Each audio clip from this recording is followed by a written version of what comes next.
இயேசுவை விசுவாசித்ததுனால எனக்கு ஒரு நல்ல வாழ்க்கை கிடைச்சிச்சு. இந்த குடி பழக்கத்துல இருந்தும், கஞ்சா பழக்கத்துல இருந்தும், சிகரெட் பழக்கத்துல இருந்தும் நான் வெளியில வந்தேன். அதை தான் உங்களுக்கு சொல்றேன் பாருங்க. அதை வச்சு நான் சுயநலமா நான் ஒரு வாழ்க்கை வாழ்ந்துட்டு இருந்தா அது நல்லது கிடையாது. எல்லாரும் எனக்கு பெரியப்பா மாதிரி, சித்தப்பா மாதிரி, அண்ணன் இருக்கிறீங்க, தம்பி இருக்கிறீங்க, எல்லாரும் எங்க அப்பா ஸ்தானத்துல உள்ள பெரிய ஐயா மாதிரி இருக்கிறீங்க.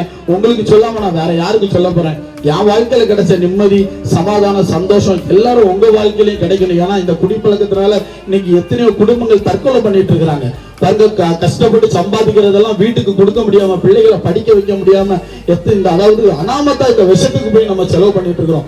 உங்களையும் கெடுத்து உங்க குடும்பத்தையும் கெடுத்து. அதனாலதான் இந்த வாலிப தம்பிவார்கள் அவங்க சொல்லிட்டு இருக்கிறோம், ஏசு கிறிஸ்து உங்களை நேசிக்கிறாரு. ஏசு கிறிஸ்து நம்மளுடைய பாவங்களுக்காக சிலுவையில் மரித்து 3வது நாள் உயிர் தெழுந்தார். நம்மளுடைய பாவங்களுக்கு ஒரு பலி தேவை இருக்கு. அந்த பலி இயேசு கிறிஸ்து சிலுவையில் செய்து முடித்தாருங்க. அவர் நம்ம மேல அவ்வளவு அன்பு வச்சிருக்கிறார். இந்த இடத்துல நான் உங்க முன்னாடி இருந்து பேசணும்னு எந்த வித அவசியமும் கிடையாது. எனக்கு எதுவும் கிடைக்க போறது இல்ல. இயேசு கிறிஸ்து உங்களை நேசிக்கிறனாலதான் இந்த இடத்துல நான் உங்கள்கிட்ட பேசிட்டு இருக்கிறேன். அவர் உங்க மேல ரொம்ப அன்பா இருக்கிறாரு. பாவத்துல இருந்து வெளியில வரணும்னு எல்லாருக்கும் ஆசை. ஐயோ நான் இந்த குடிக்க கூடாது, நான் சிகரெட் குடிக்க கூடாது, கஞ்சா அடிக்க கூடாது, இன்னும் வேற எதுவும் பழக்கங்கள் நான் செய்யக்கூடாதுன்னு எல்லாருக்கும் ஆசை. ஆனா இயேசு கிறிஸ்து சொல்றாரு, நானே வழியும் சத்தியமும் ஜீவனுமா இருக்கிறேன் அப்படின்றாரு. அப்போ அவர்கிட்ட வரும்பொழுது அவர் ஒரு நல்ல வழியை காட்டி தர்றாருங்க. உங்களுக்கு நல்ல சமாதானத்தின் வழியை காட்டி தர்றாரு. உங்க குடும்பத்துல ஏதாவது அற்புதம் நடக்க வேணுமா, அதிசயம் நடக்கணுமா, இயேசு கிறிஸ்து அற்புதங்களையும் அதிசயங்களையும் செய்கிறார்.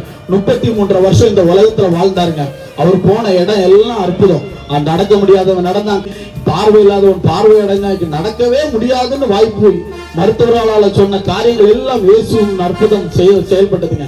அதே அற்புதம் அவர் இன்றைக்கும் ஜீவிக்கிறார். அவர் இன்னைக்கு உயிரோடு இருக்கிறார். கேட்டுக்கொள்ளுகிற எவனும் பெற்றுக் கொள்கிறார். அவர் உங்களை நேசிக்கிறாரு. நீங்க இருதயத்துல அவரை விசுவாசிச்சீங்கன்னா உங்க வாழ்க்கையில ஒரு அற்புதம் பார்ப்பீங்க. அவரை நீங்க எப்படி அறிந்து கொள்ள முடியும்னா அவரை இருதயத்துல நம்புங்க. உங்களுடைய பாவங்களுக்காக அவர் சிலுவையில் மரித்து உயிர் தெழுந்தார்னு நம்புனீங்கன்னா உங்க வாழ்க்கையில அவர் ஒரு பெரிய அற்புதங்களை செய்வார். எங்க வாழ்க்கையில செய்தார்.